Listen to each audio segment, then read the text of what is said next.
Hello बच्चों, कैसे हैं आप सभी। आई होप कि आप सभी अच्छे होंगे, स्वस्थ होंगे, मस्त होंगे। आप सभी का स्वागत है इंस्पायर एकेडमी बालाघाट में। बेटा आज हम लोग न्यू यूनिट स्टार्ट करने जा रहे हैं, जिसमें हम लोग क्या पढ़ने वाले हैं, फिजियोलॉजी ऑफ प्लांट। प्लांट की फिजियोलॉजी के बारे में पढ़ने वाले हैं, अर्थात प्लांट की जो शारीरिकी है। ठीक है, किसके बारे में पढ़ने वाले हैं, प्लांट की शारीरिकी के बारे में पढ़ने वाले हैं। इसके अंदर कौन सी प्रोसेस होती हैं, इसके बारे में हम लोग पढ़ने वाले हैं। और फिजियोलॉजी ऑफ प्लांट का हमारा फर्स्ट टॉपिक है रेस्पिरेशन। क्या है बेटा, फर्स्ट टॉपिक है हमारा respiration.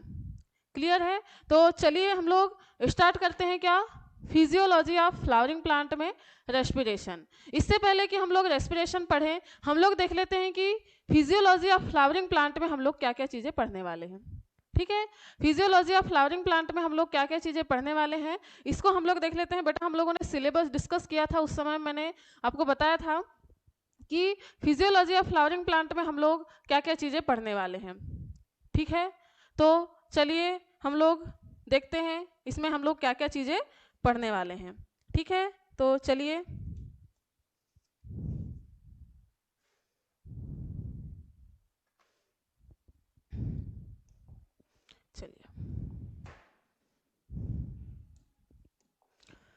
Physiology of flowering plant.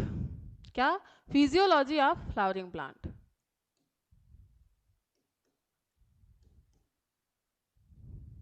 एक सेकेंड,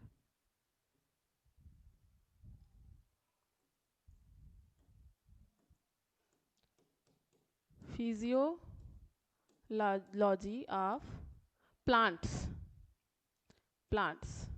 इसमें हम लोग देखने वाले हैं कि क्या क्या चीजें पढ़ने वाले हैं हम लोग फिजियोलॉजी ऑफ प्लांट में। एक सेकेंड बेटा, दिख रहा है, नहीं दिख रहा,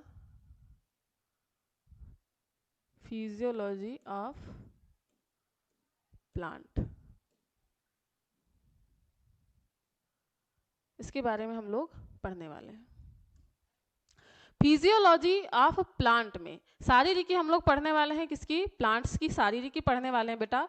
तो प्लांट की शारीरिकी में हम लोग क्या क्या चीजें पढ़ने वाले हैं, तो हमारा फर्स्ट टॉपिक रहेगा क्या, रेस्पिरेशन। क्या रहेगा बेटा, रेस्पिरेशन। एक सेकेंड, इसको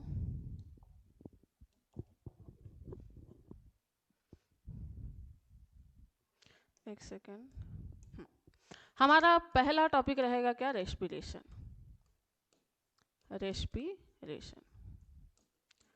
रेस्पिरेशन का मतलब होता है बेटा श्वसन। प्लांट्स में श्वसन की प्रोसेस क्या होती है, क्या होता है श्वसन, इसके बारे में हम लोग पढ़ेंगे। ठीक है, तो पहला टॉपिक हमारा क्या रहेगा बेटा, श्वसन रहेगा फिजियोलॉजी का। दूसरा रहेगा क्या, फोटोसिंथेसिस। दूसरा रहेगा हमारा टॉपिक फोटोसिंथेसिस। प्रकाश संश्लेषण की प्रोसेस, प्रकाश संश्लेषण होगा। ठीक है, तीसरा होगा बेटा ट्रांसपीरेशन। क्या होगा बेटा, ट्रांसपीरेशन का मतलब क्या होता है, वाष्पोत्सर्जन। क्या होगा, वाष्पोत्सर्जन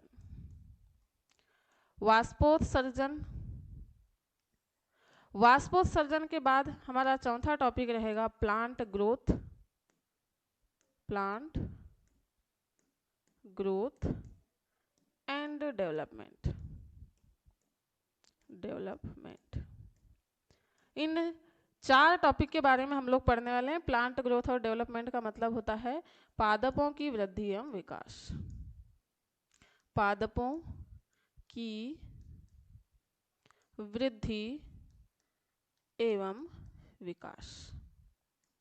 क्लियर है बेटा, तो इन चार टॉपिक के बारे में हम लोग पढ़ने वाले हैं। ये सारी चीज़ें आपको क्लियर होनी चाहिए कि हम लोग फिजियोलॉजी में क्या क्या चीज़ें पढ़ने वाले हैं। और आज हम लोग स्टार्ट करने वाले हैं क्या, हमारा फर्स्ट टॉपिक है फिजियोलॉजी का रेस्पिरेशन।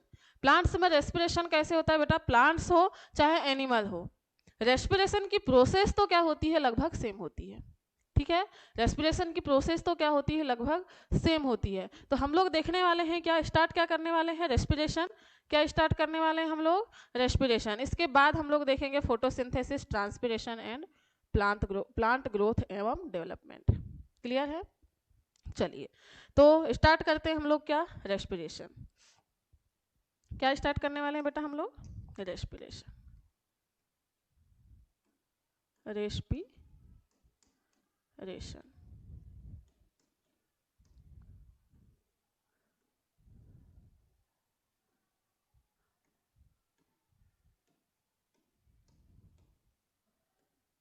श्वसन के बारे में हम लोग पढ़ने वाले हैं। रेस्पिरेशन या श्वसन के बारे में हम लोग पढ़ने वाले हैं। और रेस्पिरेशन और श्वसन में हम लोग सबसे पहले देखते हैं कि ये श्वसन क्या है। श्वसन, श्वसन है क्या चीज बेटा। हम डेली काम करते हैं, बहुत सारा वर्क करते हैं हम लोग, चाहे हम सोए हुए भी हैं तो भी हम कोई ना कोई वर्क कर रहे हैं। हमारी बॉडी कभी हमेशा क्या करती रहती है, वर्क करते हुए चलती है। हमारी बॉडी के अंदर जो सेल्स हैं वो हमेशा क्या करती हैं, वर्क करते हुए चलती हैं।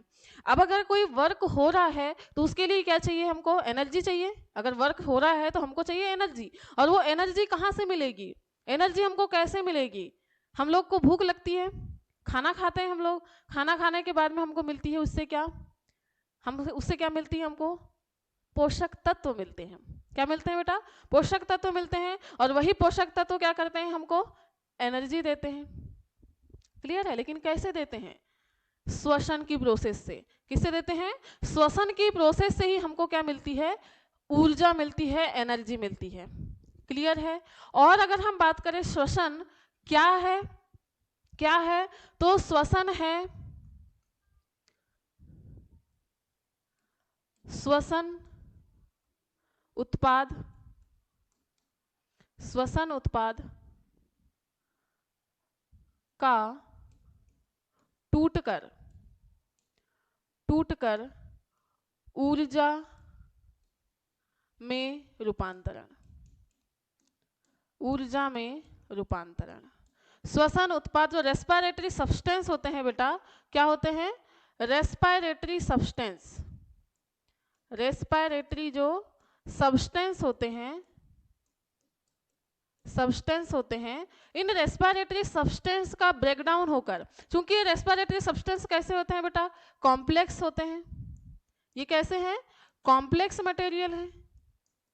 अगर ये कॉम्प्लेक्स मटेरियल है तो इसका सिंपल मटेरियल, सिंपल फॉर्म में जब ये टूटते हैं तो सिंपल फॉर्म में जैसे ही ये टूटते हैं तो किसका निर्माण होता है, सिंपल फॉर्म में टूटते हैं और एनर्जी बनती है, एनर्जी बनती है। और इसी के निर्माण की जो प्रोसेस है बेटा वो क्या कहलाती है, श्वसन कहलाती है। मतलब हम बोल सकते हैं श्वसन की प्रोसेस में हमको क्या मिलता है, श्वसन की प्रोसेस से ही हमको ऊर्जा प्राप्त होती है। और इसमें क्या होता है, जो कॉम्प्लेक्स मटेरियल होता है हमारी बॉडी में वो क्या होता है, सिंपलेस्ट मटेरियल में टूट जाता है। जो जटिल पदार्थ है, क्या बोलते हैं हम इसको, जटिल पदार्थ। जटिल पदार्थ काय में टूट जाते हैं बेटा, सिंपल मतलब सरल पदार्थ में। किस में टूटते हैं, सरल पदार्थ में।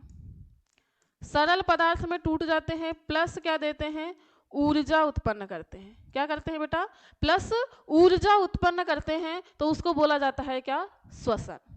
ठीक है, क्या कहा जाता है बेटा, श्वसन कहा जाता है। ठीक है। चलिए, ऊर्जा के साथ साथ में इसमें से इलेक्ट्रॉन भी निकलते हैं।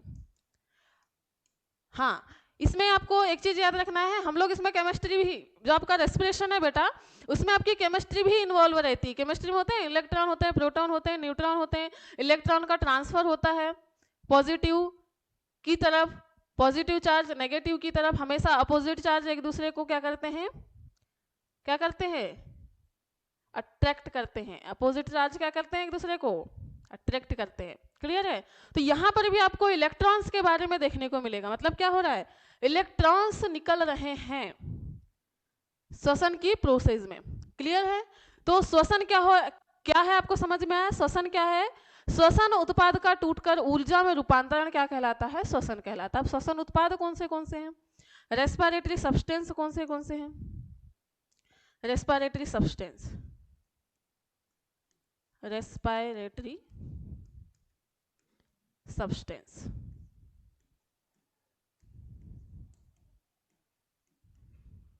रेस्पिरेटरी सब्सटेंस की बात करें बेटा तो होते हैं रेस्पिरेटरी सब्सटेंस कौन से, किससे किससे हमको ऊर्जा मिल सकती है, किससे किससे हमको ऊर्जा मिल सकती है, तो कौन से होते हैं। सबसे पहला तो रेस्पिरेटरी सब्सटेंस होता है बेटा क्या, कार्बोहाइड्रेट। क्या होता है, कार्बोहाइड्रेट होता है। अब आपको कार्बोहाइड्रेट मिलेगा कहाँ से, कार्बोहाइड्रेट कहाँ से मिलेगा, जितना भी अनाज खा रहे हो आप, अनाज जितना भी अनाज खा रहे हो आप, जितना मीठा खा रहे हो, इसमें क्या है, कार्बोहाइड्रेट है। जितना अनाज खा रहे हो, जितना मीठा खा रहे हो आप, उसमें क्या है, कार्बोहाइड्रेट है। आप जितने फल खा रहे हो, कार्बोहाइड्रेट मिलता है उसमें, ठीक है। इस कार्बोहाइड्रेट को हम लोग शर्करा भी कहते हैं। क्या कहते हैं, शर्करा भी कहते हैं। कार्बोहाइड्रेट में हमेशा मीठा टेस्ट आता है। अगर आप चावल को बहुत देर तक चबाएंगे तो उसमें थोड़े समय के बाद में क्या आता है बेटा, मीठा टेस्ट आने लगता है, ठीक है। गेहूं को भी अगर बहुत देर तक चबाएंगे, गेहूं भी एक प्रकार का अनाज है, आप उसको खा रहे हैं, बहुत देर तक अगर चबाते हैं आप उसको, तो उसमें क्या आ जाता है, मीठा टेस्ट आता है, ठीक है। मतलब क्या हुआ, कार्बोहाइड्रेट में मीठा टेस्ट होता है, चाहे वो कम हो चाहे वो ज़्यादा हो, ठीक है। जितनी मीठी चीज़ें खा रहे हैं आप, शक्कर को छोड़कर, उसमें क्या होता है बेटा, कार्बोहाइड्रेट होता है। फल खा रहे हैं, कार्बोहाइड्रेट, ठीक है। दूसरा हमारा रेस्पिरेटरी सब्सटेंस है बेटा क्या, फैट। क्या है, दूसरा है फैट, वसा।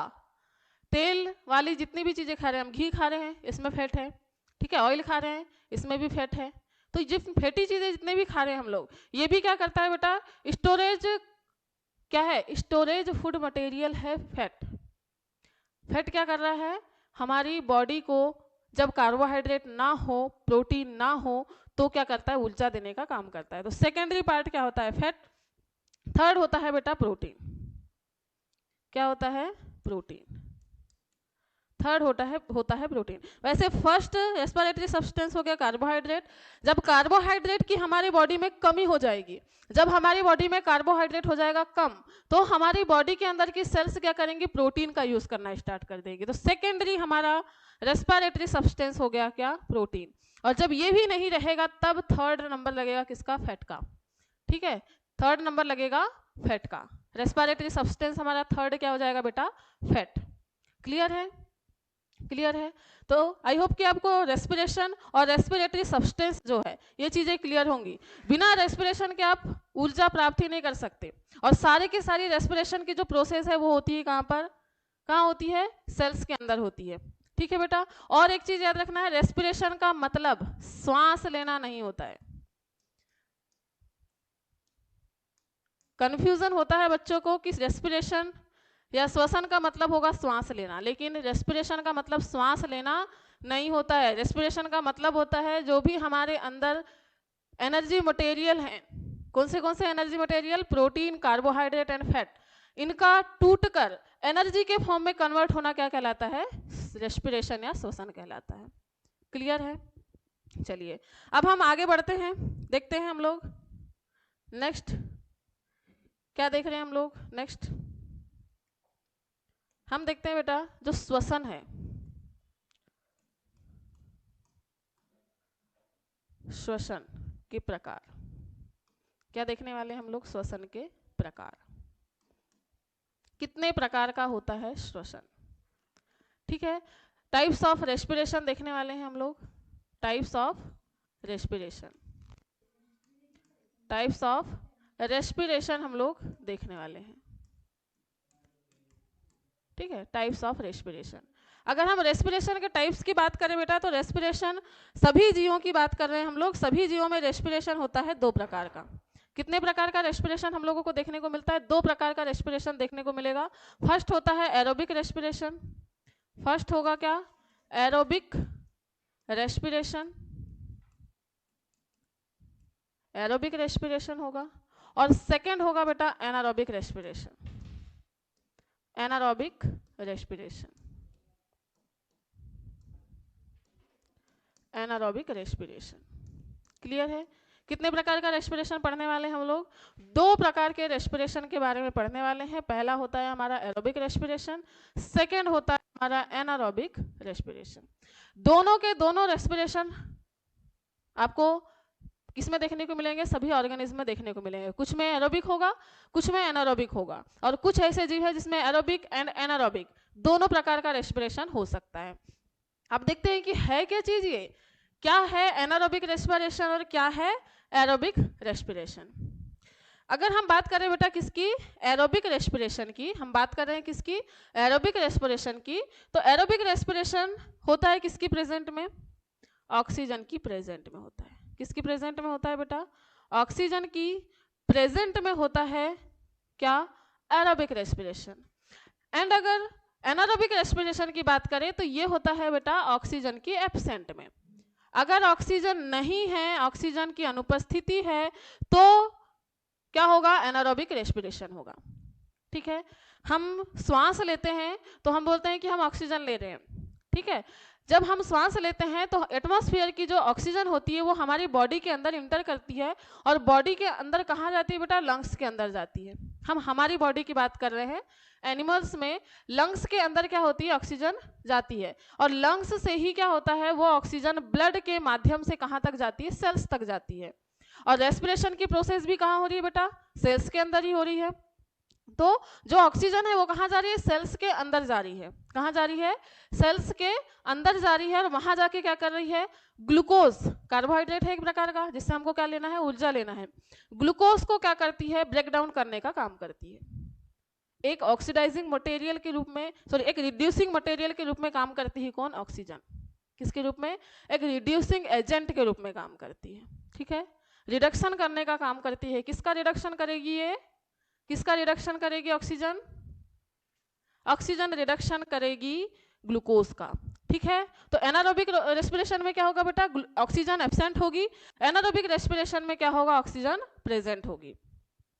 अब बात करते हैं कि जो एरोबिक रेस्पिरेशन होता है, एरोबिक रेस्पिरेशन में क्या क्या चीजें होती हैं, किसका निर्माण होता है? तो इसमें क्या होगा बेटा? एरोबिक रेस्पिरेशन में ग्लूकोज, ग्लूकोज C6H12O6, ये होता है इसका फॉर्मूला, और इसी को तोड़ा जाता है सेल्स के अंदर। किसकी प्रोसेस के द्वारा? रेस्पिरेशन के द्वारा। ठीक है, रेस्पिरेशन की प्रोसेस के द्वारा ग्लूकोज को तोड़ा जा रहा है। किसकी प्रेजेंट में? ऑक्सीजन की प्रेजेंट में। किसकी प्रेजेंट में? ऑक्सीजन की प्रेजेंट में तोड़ा जा रहा है ग्लूकोज को। अगर ग्लूकोज को ऑक्सीजन की प्रेजेंट में तोड़ा जा रहा है तो ये क्या हो जाएगा? CO2 plus H2O, CO2 plus H2O plus energy, plus energy इसमें कन्वर्ट हो जाएगी। CO2 plus H2O plus energy, carbon dioxide निकलेगा, जल निकलेगा, और उससे निकलेगी एनर्जी। ठीक है, पूरी तरीके से ब्रेकडाउन हो गया तो हमको अधिक मात्रा में क्या मिलने वाली है? इसमें एनर्जी मिलने वाली है। क्लियर है? अब बात करते हैं कि एनारोबिक रेस्पिरेशन में क्या होगा। एनारोबिक रेस्पिरेशन में क्या होगा? एनारोबिक रेस्पिरेशन में ये होता है बेटा ग्लूकोज, हम बात कर रहे हैं किसकी? ग्लूकोज की। ये ऑक्सीजन के एब्सेंट में टूटेगा, क्योंकि ऑक्सीजन तो इसके पास है नहीं, ऑक्सीजन के एब्सेंट है इसमें, तो क्या होगा? ये C6H12O6 जो है वो किस में चेंज हो जाएगा? एल्कोहल में। किस में चेंज हो जाएगा? C2H5OH, एल्कोहल में चेंज हो जाएगा, और बहुत कम मात्रा में क्या देगा? एनर्जी देगा। बहुत कम मात्रा में आपको मिलेगी एनर्जी। बहुत ही कम मात्रा में क्या मिलने वाली है आपको? इसमें एनर्जी मिलने वाली है। ठीक है, फिर बेटा दूसरा एनारोबिक रेस्पिरेशन में दूसरा क्या प्रोडक्ट बनता है? जो आपका ग्लूकोज है, जो आपका ग्लूकोज है, ग्लूकोज, ग्लूकोज काय में चेंज हो जाएगा बेटा? ग्लूकोज काय में चेंज हो जाएगा? लैक्टिक एसिड में चेंज हो जाएगा। लैक्टिक एसिड में चेंज हो जाएगा। एनारोबिक रेस्पिरेशन की बात हो रही है, किस में चेंज हो जाएगा? लैक्टिक एसिड में चेंज होगा, और इसमें भी बहुत कम मात्रा में एनर्जी निकलेगी। बहुत ही कम मात्रा में आपको क्या देखने को मिलेगी? इसमें एनर्जी देखने को मिलने वाली है। क्लियर है? चलिए एक सेकेंड, बहुत ही कम मात्रा में आपको मिलेगी इसमें एनर्जी। अब ये एनारोबिक रेस्पिरेशन होता किस में है? एरोबिक रेस्पिरेशन किस में होता है और एनारोबिक रेस्पिरेशन किस में होता है? एरोबिक रेस्पिरेशन की बात करें बेटा तो हमारी बॉडी जितने भी प्लांट हैं और जितने भी एनिमल हैं, इनकी सेल्स में क्या होती है? एरोबिक रेस्पिरेशन होती है। ठीक है, एरोबिक रेस्पिरेशन होती है। लेकिन अब बात करें एनारोबिक रेस्पिरेशन की तो कहाँ होती है? ये होता है आपको बैक्टीरिया में देखने को मिलेगा। किस में देखने को मिलेगा? बैक्टीरिया में देखने को मिलेगा, फंगी में देखने को मिलेगा। ठीक है, ज़्यादातर आपको बैक्टीरिया में जो है एनारोबिक रेस्पिरेशन देखने को मिलता है। मसल्स में देखने को मिलेगा। हमारी बॉडी में जो मसल्स हैं, क्या है? हमारी बॉडी में जो मसल्स हैं बेटा, ये जो मसल्स हैं कभी कभी रेयर कंडीशन में, और वो रेयर कंडीशन क्या होगी? क्या होगी रेयर कंडीशन? अगर हम बहुत ज़्यादा, मान लो बहुत दिनों से बिल्कुल घर में ही हम लोग, है ना, घर में ही पड़े हुए हैं, पढ़ाई कर रहे हैं, खा रहे हैं, फिर पढ़ाई कर रहे हैं, फिर सो रहे हैं, बस इतना ही काम कर रहे हैं। और किसी दिन हमने क्या किया? दौड़ लगा लिए। किसी दिन निकल गए हम, क्या आज तो जोश आ गया है, अब हम तो आज क्या करेंगे? जॉगिंग करने चले। ठीक है, आज बहुत सारा जोश आया है हमको, तो आज हम जाएंगे जॉगिंग करने। हमारा जो माइंड है वो जागृत हो गया है, किसके लिए? फिजिकल एक्टिविटीज के लिए। अब हम क्या किए? क्योंकि बहुत दिनों से हमारी बॉडी क्या है? बहुत दिनों से तो घर में पड़ी हुई है, हमारी बॉडी पूरी रेस्ट में है। अब जैसे ही हमारा मन किया कि हमको क्या करना है? फिजिकल एक्टिविटीज करना है, हमारी बॉडी को फिट रखने की तरफ ध्यान देना है। फर्स्ट डे हम निकल गए, जितनी एनर्जी है हमारी बॉडी में पूरी लगा दिए दौड़ने में। ठीक है, अब आपकी बॉडी को इस चीज की आदत नहीं है, तो इसीलिए क्या होगा? जब बॉडी को आदत नहीं है तो बॉडी के अंदर उतनी ज्यादा मात्रा में ऑक्सीजन भी लेने की कैपेसिटी नहीं है, ऑक्सीजन लेने की कैपेसिटी नहीं है। तब क्या होगा? तब क्या होगा? आपकी बॉडी की जितनी ऑक्सीजन लेने की कैपेसिटी थी उससे कुछ मात्रा में ज़्यादा, कुछ ज़्यादा मात्रा में ऑक्सीजन तो ले लेगी बॉडी, क्योंकि आप उस समय बहुत ज़्यादा श्वास लेते हो ना। जब हम बहुत सारा वर्कआउट करते हैं तो उस समय में हम लोग बहुत ज़्यादा मात्रा में श्वास लेते हैं, ज़्यादा से ज़्यादा ऑक्सीजन कंज्यूम करने की कोशिश करते हैं। लेकिन क्या होता है? चूंकि हम उस समय बहुत ज़्यादा वर्कआउट कर रहे हैं तो हमारी मसल्स उस समय बहुत ज़्यादा काम कर रही हैं, और जितना ज़्यादा काम करेंगे उतनी ज़्यादा मात्रा में एनर्जी की ज़रूरत है हमारी बॉडी को। लेकिन एनर्जी बनेगी किससे? ऑक्सीजन की उपस्थिति से। अगर ऑक्सीजन नहीं होगा तो हमको एनर्जी कम मात्रा में मिलेगी। तो क्या होता है? हमारी जो मसल्स हैं, मसल्स जो जितनी मात्रा में उनको ज़रूरत थी ऑक्सीजन की उतनी ऑक्सीजन नहीं मिल पाती है, तो क्या होता है? हमारी मसल्स में जो ग्लूकोज है वो चेंज होने लगता है किसमें बेटा? लैक्टिक एसिड में। किसमें चेंज होने लगता है? लैक्टिक एसिड में चेंज होने लगता है। हमारी बॉडी के अंदर जो ग्लूकोज, मसल्स के अंदर जो ग्लूकोज है वो किसके कारण? ऑक्सीजन की अनुपस्थिति के कारण। अब क्या होगा? अब क्या होगा? अगर लैक्टिक एसिड बनेगा तो आप बोलोगे मैम लैक्टिक एसिड बन गया तो होगा क्या? क्या दिक्कत होगी हमको? तो बेटा आपको बहुत सारी दिक्कत होने वाली है। कैसे दिक्कत होने वाली है? जब तक आप वर्कआउट कर रहे हो तब तक तो ऐसा लगेगा पूरे पैर हो गए हैं हेवी। ठीक है, ऐसा लगेगा अब पैर हो गए हैं हेवी, थक गए अब हम लोग। अब जब आते हो आप घर, और घर आने के बाद आप बैठे, तो फिर होने वाली है उठने में परेशानी। क्यों? क्योंकि आपकी जो मसल्स हैं पैरों की, उसमें क्या हो जाएंगे? हार्डनेस आ जाएगी। लैक्टिक एसिड के जमा होने के कारण हार्डनेस आ जाएगी और आपके पैरों में जोरदार दर्द होने वाला है। क्लियर है? किसके कारण? लैक्टिक एसिड आपकी मसल्स में जमा हो जाएगा, इसके कारण। अब लैक्टिक एसिड जमा हो गया मैम, तो अब हम क्या करें? बेटा जैसे जैसे आपकी बॉडी रिलैक्स होते हुए चलेगी, आपकी बॉडी को ऑक्सीजन मिलते हुए चलेगी, वो लैक्टिक एसिड धीरे धीरे से क्या हो जाएगा? रिड्यूस होते हुए चलेगा, और फिर से क्या करेगा? कार्बन डाइऑक्साइड और जल बनाकर फ्री हो जाएगा। ठीक है, तो आपकी बॉडी का दर्द भी कम हो जाएगी, हार्डनेस कम हो जाएगी, और फिर क्या होगा? क्या हो जाएगा? आपकी बॉडी का लैक्टिक एसिड खत्म। क्लियर है? तो इस तरीके से लैक्टिक एसिड आपकी बॉडी में काम करने वाला है। ठीक है, एरोबिक रेस्पिरेशन और एनाएरोबिक रेस्पिरेशन में अंतर समझ में आया? एरोबिक रेस्पिरेशन ऑक्सीजन की उपस्थिति में होगा, इसमें ग्लूकोज का पूरी तरीके से क्या हो जाएगा? ऑक्सीकरण हो जाएगा। क्या हो जाएगा? ग्लूकोज का पूरी तरीके से ऑक्सीडेशन होता है। क्या होता है बेटा? पूरी तरीके से ऑक्सीडेशन होता है, ऑक्सीडेशन होता है। और अगर हम बात करें किसकी? एनारोबिक रेस्पिरेशन की, तो एनारोबिक रेस्पिरेशन में क्या होता है बेटा? एनारोबिक रेस्पिरेशन में अल्कोहल और लैक्टिक एसिड दो प्रोडक्ट बनते हैं। अल्कोहल होता है जीवाणुओं में, ठीक है, किसमें होता है? जीवाणुओं में। हम लोग सुने हैं, हमने सुना है शराब बनाई जाती है, शराब बनाई जाती है, बहुत सारे प्रकार की अल्कोहल होती हैं, शराब होती है, बियर होती है, और जो भी होती होगी, है ना। तो जो शराब है वो एक प्रकार का क्या है? एक प्रकार का क्या है? ग्लूकोज का एनारोबिक रेस्पिरेशन का प्रोडक्ट। ठीक है, जब बैक्टीरिया क्या करते हैं, ऑक्सीजन की एब्सेंट में रेस्पिरेशन करते हैं तो वो क्या बना लेते हैं, अल्कोहल बना लेते हैं। ठीक है, यीस्ट का नाम सुने होंगे आप लोगों ने, यीस्ट का नाम सुने होंगे आप लोगों ने। घर में अगर आप क्या बना रहे हो, ब्रेड बना रहे हैं या आप बना रहे हैं क्या, हाँ ढोकले बना रहे हैं। ठीक है, तो जब आप ढोकले बनाते हैं या ब्रेड बनाते हैं बेटा, तो कुछ समय के लिए उस मेटर, जो भी आपका बेटर बनने वाला, बटर बनने वाला है, या फिर आप उसको क्या बोलते हैं, स्पंज बनाते हैं। क्या बनाते हैं, स्पंजी बनाते हैं उसको। तो उसको सबसे पहले क्या किया जाता है, 1 या 2 रात के लिए हम लोग क्या करते हैं, उसको सड़ने के लिए रखते हैं, या फिर हम डाल देते हैं इनो। ठीक है, लेकिन उसको सड़ने के लिए जब रखा जाता है तो कुछ समय बाद उसमें यीस्ट आ जाते हैं। क्या आ जाते हैं, यीस्ट आ जाते हैं। यीस्ट एक प्रकार का क्या है, फंगी है, सैकेरोमाइसिस सेरेवेसी। ठीक है, तो जो यीस्ट है बेटा, वो क्या काम करता है, एनारोबिक रेस्पिरेशन करता है। वहां पर कार्बन डाइऑक्साइड वहां से निकलते हुए चलती है। कार्बन डाइऑक्साइड निकलने के कारण ही उसमें से जो छिद्र छोटे छोटे दिखाई देते हैं, वो एनारोबिक रेस्पिरेशन के पश्चात जो बनने वाली कार्बन डाइऑक्साइड है वो है। ठीक है, जिससे क्या होता है, जिससे क्या होता है, उसमें स्पंज आता है। ठीक है, अब वो अगर क्या करेगा, वो अगर क्या करेगा, किसी ग्लूकोज मटेरियल, जैसे कि मान लो चावल को सड़ाया जाएगा, तो चावल को सड़ाने से क्या बनेगा, अल्कोहल बनेगा। चावल को सड़ाया जाएगा तो क्या बनेगा बेटा, अल्कोहल बनेगा। ठीक है, अल्कोहल बनेगा, जिसको हम लोग यूज करते हैं, जिसको हम लोग यूज करते हैं।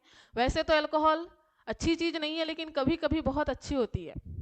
ठीक है, एनर्जी प्रोवाइड करती है हमको कौन, अल्कोहल, लेकिन पीना नहीं चाहिए। ठीक है, तो आई होप कि आपको श्वसन के प्रकार जो एरोबिक है और एनारोबिक रेस्पिरेशन है वो समझ में आया होगा। ठीक है बेटा, एरोबिक रेस्पिरेशन सभी प्लांट्स एंड एनिमल में होती है। एनारोबिक रेस्पिरेशन जो है बैक्टीरिया, फंगी एंड मसल्स में आपको देखने को मिलने वाली है। मसल्स किसकी, किसकी मसल्स, ह्यूमन मसल्स में भी आपको देखने को मिल सकती है। क्लियर है क्या बेटा, क्लियर है क्या। चलिए अब हम लोग इसके आगे देखते हैं, हम लोग क्या, चलिए अब देखते हैं हम लोग कि रेस्पिरेशन,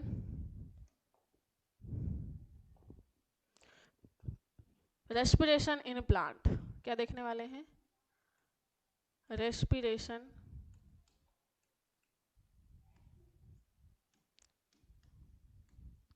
इन प्लांट। प्लांट में रेस्पिरेशन कैसे होता है, रेस्पिरेशन इन प्लांट, पादपों में श्वसन, पादपों में श्वसन। ठीक है, पादपों में श्वसन को हम लोग देखने वाले हैं। बेटा पादपों में श्वसन देखने वाले हैं, तो पादपों में श्वसन की प्रोसेस से पहले हम लोग थोड़ा सा ओवरव्यू देख लेते हैं कि श्वसन की प्रोसेस क्या होती है, कैसे होती है। ठीक है, अगर हम श्वसन की प्रोसेस की बात करें तो श्वसन की प्रोसेस 2 चरणों में पूर्ण होती है। वैसे तो 3 चरणों में पूर्ण होती है, लेकिन मुख्य रूप से 2 चरण। कौन से कौन से, एक होता है बेटा आपका ग्लाइकोलाइसिस। क्या होता है, ग्लाइकोलाइसिस, ग्लाइकोलाइसिस, ग्लाइकोलाइसिस।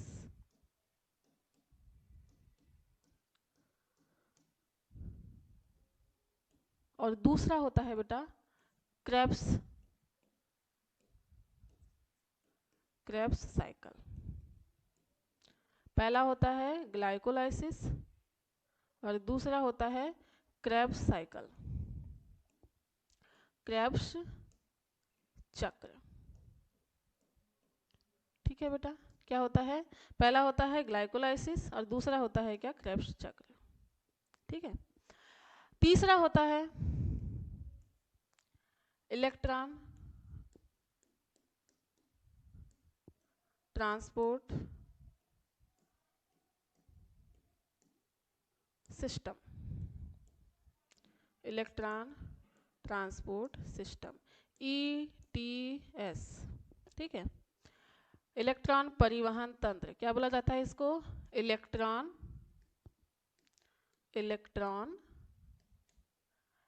परिवहन तंत्र, क्या कहा जाता है? इलेक्ट्रॉन परिवहन तंत्र। ठीक है, तो इन्हें 3 चरणों में हम लोग क्या करने वाले हैं? रेस्पिरेशन की पूरी प्रोसेस को हम लोग समझने वाले हैं। पहला हमारा साइकिल है, पहला चक्र है, पहला चरण है ग्लाइकोलाइसिस। क्या है बेटा? पहला चरण है ग्लाइकोलाइसिस। इस ग्लाइकोलाइसिस की प्रोसेस में क्या होता है? इस ग्लाइकोलाइसिस की प्रोसेस में क्या होता है, तो देखते हैं। इस ग्लाइकोलाइसिस की प्रोसेस की बात करें बेटा, तो ग्लाइकोलाइसिस होता किसमें है? कोशिका द्रव्य में होता है। कहाँ होता है बेटा? ग्लाइकोलाइसिस की प्रोसेस जो है वो कोशिका द्रव्य में होती है। कहाँ होती है बेटा? कोशिका द्रव्य, साइटोप्लाज्म। कहाँ में देखने को मिलती है? साइटोप्लाज्म में आपको ग्लाइकोलाइसिस की प्रोसेस देखने को मिलेगी, साइटोप्लाज्म में देखने को मिलेगी। इसका नेक्स्ट चीज क्या होगा, नेक्स्ट पार्ट क्या होगा कि इसमें जो ग्लूकोज है, ग्लूकोज क्या करेगा? पायरुविक एसिड में चेंज हो जाता है। क्या होता है बेटा? ग्लूकोज पायरुविक एसिड में चेंज हो जाता है। ग्लूकोज जब पायरुविक एसिड में चेंज होता है तो कुछ ऊर्जा उत्पन्न करता है।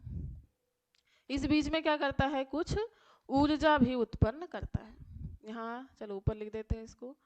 कुछ क्या करने वाला है? यहाँ ऊर्जा भी उत्पन्न करने वाला है, कुछ एनर्जी भी उत्पन्न करने वाला है। ठीक है, चलिए अब ये बात हुई किसकी? ग्लाइकोलाइसिस साइकिल की। कि ग्लाइकोलाइसिस साइकिल जो होता है, ग्लाइकोलाइसिस की प्रोसेस जो होती है, ये श्वसन की पहली प्रोसेस है बेटा। और इस प्रोसेस में क्या हो रहा है? इस प्रोसेस में हो रहा है ग्लूकोज का पायरुविक एसिड में चेंज।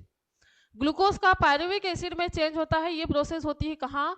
कोशिका के कोशिका द्रव्य में, साइटोप्लाज्म में प्रोसेस होती है। कौन सी? ग्लाइकोलाइसिस। ठीक है, दूसरी प्रोसेस है क्या? दूसरी प्रोसेस है हमारी क्रेब्स साइकिल। क्या है? Krebs cycle. इसमें क्या होता है बेटा? क्रेब्स साइकिल में क्या होता है? क्रेब्स साइकिल सबसे पहले तो कहाँ होती है ये क्रेब्स साइकिल की प्रोसेस? ये होती है माइटोकॉन्ड्रिया के मैट्रिक्स में। कहाँ होती है बेटा ये? माइटोकॉन्ड्रिया के मैट्रिक्स में। माइटोकॉन्ड्रिया के मैट्रिक्स में होती है रेस्पिरेशन की सेकंड जो प्रोसेस है। कौन सी? Krebs cycle. ये कहाँ कंप्लीट होती है? माइटोकॉन्ड्रिया के मैट्रिक्स में। ठीक है, माइटोकॉन्ड्रिया के अंदर जो लिक्विड भरा होता है उसको बोला जाता है मैट्रिक्स, और उसी मैट्रिक्स के अंदर होती है कौन सी प्रोसेस कंप्लीट? Krebs cycle. ठीक है, और इसमें क्या होता है बेटा? ये जो पायरुविक एसिड है कुछ समय के पश्चात चेंज हो जाता है किसमें? एसिटिल को एंजाइम। किसमें चेंज हो जाता है? एसिटिल को एंजाइम में चेंज हो जाता है। क्या हुआ? सबसे पहले ग्लूकोज ऑक्सीजन के प्रेजेंट में बना, क्या बनाया? पायरुविक एसिड बनाया। ग्लाइकोलाइसिस साइकिल के कंप्लीट होने के बाद जब पायरुविक एसिड को जाना होता है किसमें? माइटोकॉन्ड्रिया के मैट्रिक्स में। तो उससे पहले क्या होता है? एसिटिल को एंजाइम में परिवर्तन हो जाता है किसका? पायरुविक एसिड का। ठीक है, एसिटिल को एंजाइम अब क्या होगा इस प्रोसेस में? जो आपकी क्रेब्स साइकिल है इसमें एसिटिल को एंजाइम, किसकी बात हो रही है? एसिटिल को एंजाइम, इसका चेंज हो जाएगा किसमें बेटा? H2O plus CO2 plus energy. क्या होगी बेटा? एनर्जी।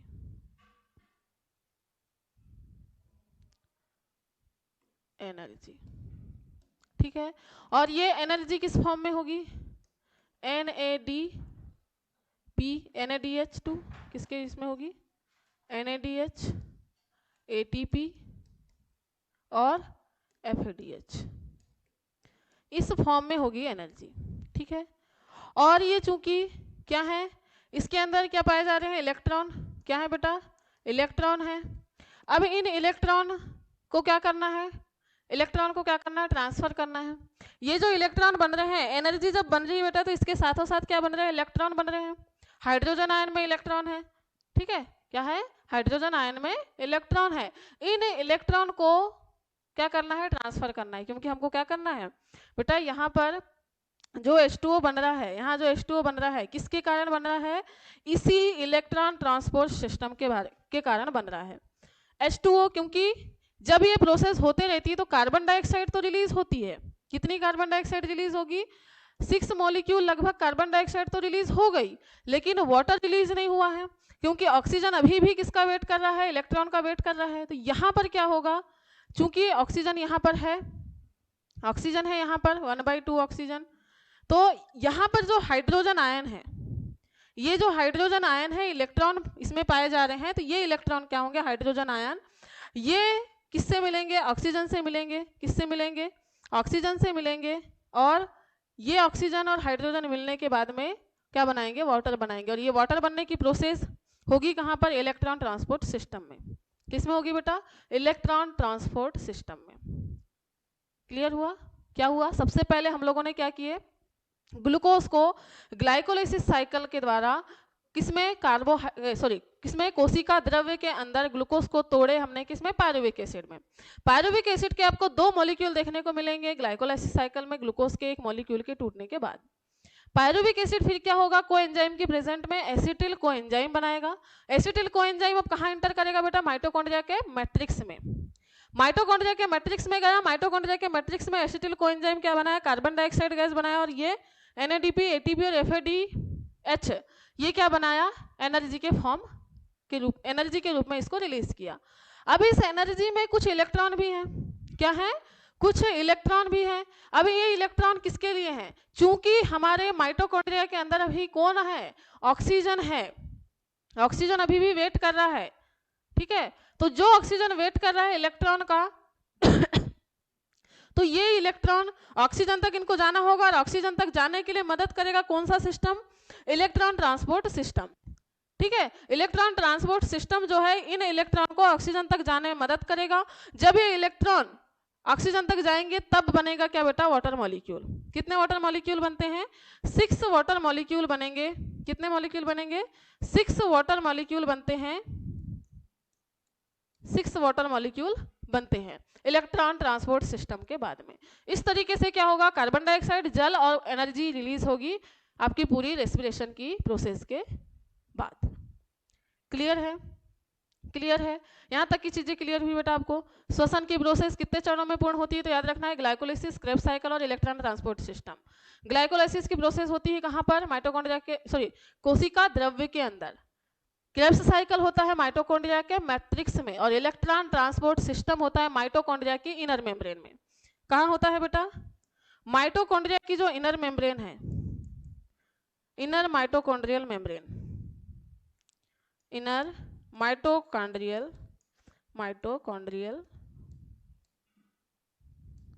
मेम्ब्रेन, इसमें होता है इलेक्ट्रॉन ट्रांसपोर्ट सिस्टम। क्लियर है, इलेक्ट्रॉन ट्रांसपोर्ट सिस्टम की जो प्रोसेस है वो कहाँ होती है बेटा, इनर माइटोकॉन्ड्रियल मेम्ब्रेन में। इनर माइटोकॉन्ड्रियल मेम्ब्रेन में कुछ कॉम्प्लेक्स पाए जाते हैं। इन कॉम्प्लेक्स के अंदर ये जो एनर्जी है इलेक्ट्रॉन को रिलीज करके क्या करती है, वाटर मॉलिक्यूल का निर्माण फिर से कहाँ होता है, मैट्रिक्स में ही होता है। ठीक है, चलिए तो हम लोग आज की क्लास यहीं पर कंप्लीट करते हैं। हमारे आगे की जो प्रोसेस है हम लोग सबसे पहले पढ़ने वाले हैं ग्लाइकोलाइसिस साइकिल बेटा। तो कल हमारा लेक्चर रहेगा ग्लाइकोलाइसिस साइकिल का, और ग्लाइकोलाइसिस की जो प्रोसेस है वो कैसे होती है, क्या होती है, किस टाइप से ये एनर्जी रिलीज करेगी, किस टाइप से ये पायरुविक एसिड का निर्माण करेगी, इसकी सारी की सारी प्रोसेस हम लोग पढ़ने वाले हैं कल। ठीक है, बहुत ही इंटरेस्टिंग और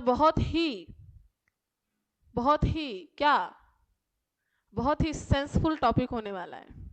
ठीक है, मजेदार टॉपिक होने वाला है ग्लाइकोलाइसिस साइकिल। ठीक है, घुमाने वाला भी है, क्योंकि इसमें से कहाँ से इलेक्ट्रॉन निकलेंगे, कहाँ से एनर्जी आ रही है, कहाँ से हम एनर्जी लगा रहे हैं, ये सारी की सारी चीजें होने वाली हैं। एनर्जी लगेगी, एनर्जी निकलेगी, ऑक्सीडेशन होगा, रिडक्शन होगा, सारा का सारा काम होने वाला है। ठीक है, तो हम लोग मिलते हैं नेक्स्ट लेक्चर में ग्लाइकोलाइसिस के साथ में हमारे अंदर जो रेस्पिरेशन हो रहा है वो कैसे हो रहा है, इसके बारे में हम लोग पढ़ने वाले हैं। तो ठीक है बेटा, आज की क्लास को हम लोग यही कंप्लीट करते हैं। आज हम लोगों ने क्या पढ़ा है, रेस्पिरेशन का इंट्रोडक्शन देखा है कि रेस्पिरेशन क्या है, इसके टाइप्स क्या होते हैं, रेस्पिरेशन की प्रोसेस कितने चरणों में पूर्ण होती है। क्लियर है? चलिए मिलते हैं हम लोग नेक्स्ट लेक्चर में। ठीक है, take care, bye bye, have a nice day. Thank you बेटा।